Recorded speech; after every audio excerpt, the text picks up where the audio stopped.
जो मैं डॉक्टर सुनीता नंदल कक्षा 10th के काव्यखंड में लेकर आई हूँ, यह दंतुरित मुस्कान कविता है श्री नागार्जुन की। इसके अभ्यास के सभी प्रश्नोत्तर।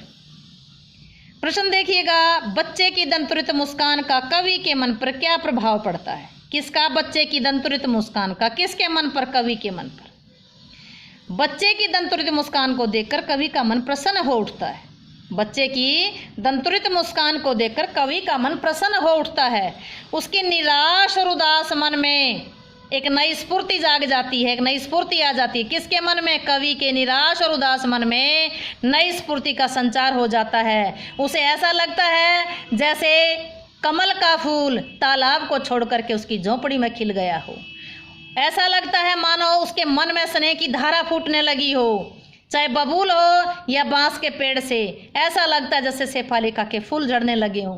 कहने का मतलब ये है कि कवि का मन बच्चे की दंतुरित मुस्कान से अत्यधिक प्रभावित हुआ था।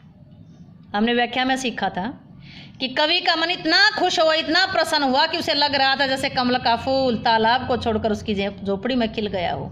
ऐसा लग रहा था कि तुम्हारा स्पर्श पाने से ही बांस हो या बबूल का पेड़ हो, उससे जैसे शेफालिका के फूल झड़ने लग गए हो। कवि के मन से स्नेह की धारा बहने लगी हो। मतलब क्या था? कवि का मन बच्चे की दंतुरित मुस्कान को देखकर अत्यधिक प्रभावित हुआ था। नेक्स्ट प्रश्न देखिएगा कि बच्चे की मुस्कान और एक बड़े व्यक्ति की मुस्कान में क्या अंतर है? बच्चे की मुस्कान छल रहित होती है, स्वाभाविक होती है, निश्चल होती है, उसमें कोई छल कपट नहीं होता। बच्चे की मुस्कान निश्चल होती है, उसमें छल कपट नहीं होता, स्वाभाविक होती है। लेकिन बड़े व्यक्ति की मुस्कान में छल कपट हो सकता है, दिखावा हो सकता है, उसे ना चाहते हुए मुस्कुराना पड़ता है। बड़ों की मुस्कान उनके मन की स्वाभाविक गति ना होकर के लोक व्यवहार का अंग भी हो सकती है, एक दिखावा भी हो सकती है। बड़े व्यक्ति की मुस्कान में दिखावा हो सकता है, बच्चे की मुस्कान में दिखावा नहीं होता। बड़े व्यक्ति की मुस्कान में छल कपट हो सकता है, छोटे बच्चे की मुस्कान में छल कपट नहीं होता। बच्चे की मुस्कान तो निश्चल होती है, स्वाभाविक होती है, और बड़े व्यक्ति की मुस्कान स्वाभाविक ना होकर के लोक व्यवहार का अंग भी हो सकती है। नेक्स्ट प्रश्न देखिए, कवि ने बच्चे की मुस्कान के सौंदर्य को किन किन बिंबों के माध्यम से व्यक्त किया है? कविता में हमने पढ़ा था निम्नलिखित बिंब आए हैं, कौन से आए हैं? जैसे मरा हुआ व्यक्ति भी जीवित हो जाता है। बच्चे की मुस्कान से मरे हुए व्यक्ति में भी प्राणों का संचार हो जाता है। बच्चे की मुस्कान ऐसी लगती है जैसे कमल का फूल तालाब को छोड़ करके कवि की झोंपड़ी में खिल गया हो। बच्चे की मुस्कान को देखकर ऐसा लगता है जैसे चट्टानों ने पिघल करके जलधारा का रूप धारण कर लिया हो।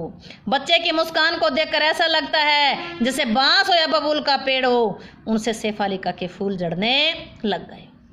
नेक्स्ट, भाव स्पष्ट कीजिए। छोड़कर तालाब मेरी झोंपड़ी में खिल रहे जलजात, क्या भाव है इसका? कवि को ऐसा लगता है कि छोटे बच्चे की मुस्कान तो भगवान के वरदान के समान है। वह धूल से सना हुआ है, तो ऐसा लगता है कि तालाब को छोड़ करके कमल का फूल उसकी झोंपड़ी में आकर खिल गया। बच्चा धूल से लथपथ, ऐसा लगता है जैसे धूल में सना कीचड़ में लथपथ कमल का पेड़, कमल का फूल कवि की झोंपड़ी में, किसको छोड़ करके? तालाब को छोड़ करके कवि की झोंपड़ी में आकर खिल गया।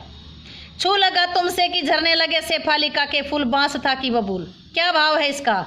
नन्हे बालक का रूप इतना सुंदर था कि चाहे कोई कितना भी कठोर हृदय का क्यों ना हो, कितना ही निर्दयी क्यों ना हो, कितना ही निर्मम क्यों ना हो, उसे देख मन ही मन प्रसन्नता से भर उठता है। वो चाहे बांस के समान हो या बबूल के समान हो, उसकी सुंदरता से प्रभावित हो, वह उसकी ओर देख मुस्कुराने के लिए विवश हो जाता है। बच्चा कोई भी हो, किसी का भी बच्चे को देख करके सबके चेहरे पर मुस्कुराहट आ ही जाती है। उम्मीद है कि आपको क्वेश्चन समझ आए होंगे। क्वेश्चन समझ आए हों तो वीडियो को लाइक करें, शेयर करें, चैनल को सब्सक्राइब करना ना भूलें।